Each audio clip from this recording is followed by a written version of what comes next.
کرم داد پرندوں کو بیچنے کا کام کرتا تھا۔ وہ جنگل سے نایاب پرندوں کو پکڑتا اور مہنگے داموں انہیں بیچتا۔ اب تو اس نے اپنے کام کو اور بڑھا دیا، ہر قسم کے جانوروں کو پکڑنے لگا۔ اس کام سے وہ کافی امیر ہو گیا تھا۔ ایک دن کرم داد کا 14 سال کا بیٹا حسن اس کے پاس آیا اور کہنے لگا، بابا جان، 14 اگست آنے والا ہے اور میں اپنے اسکول میں آزادی کے بارے میں مضمون لکھنا چاہتا ہوں، پر کیا لکھوں سمجھ نہیں آ رہا۔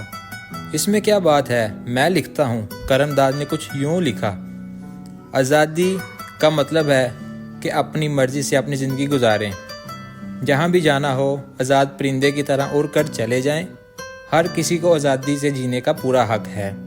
ابھی وہ لکھ رہا ہوتا ہے کہ اس کے بیٹے نے پوچھا، بابا جان، آزادی سب کا حق ہے، تو پھر آپ جانوروں اور پرندوں کو کیوں قید کرتے ہیں؟ ان کو بھی تو حق ہے آزاد رہنے کا۔ کرم داد نے یہ سنا اور غصے سے اٹھ کر چلا گیا۔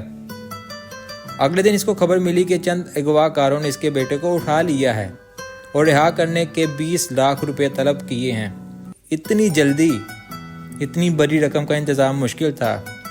کرم داد اللہ تعالیٰ کے حضور جھک گیا اور توبہ کی، سب جانوروں کو جنگل میں آزاد چھوڑ دیا۔ 2 دن بعد پولیس نے اغوا کاروں کو پکڑ لیا اور حسن کو صحیح سلامت لے آئے۔ سب خوش تھے۔ اب کرم داد نے پرندوں اور جانوروں کو پکڑنے کا کام چھوڑ دیا۔ ہم سب کو بھی آزادی کا اصل مطلب سمجھنا ہوگا اور اس کی قدر کرنی ہوگی، ورنہ وہ دن دور نہیں جب ہم دوبارہ غلام ہو جائیں گے۔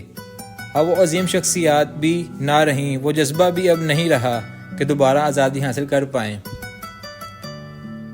پیارے ناظرین و سامعین، امید کرتے ہیں کہ ہماری آج کی ویڈیو آپ کو پسند آئی ہوگی اور آزادی کا صحیح مطلب آپ لوگوں نے جانا ہوگا۔ ہمیں اپنی دعاؤں میں یاد رکھیں۔ انشاءاللہ بہت جلد ایک نئے سبق کے ساتھ آپ کی خدمت میں حاضر ہوں گے۔ تب تک کے لیے ہمیں اجازت دیجیے۔ اللہ حافظ۔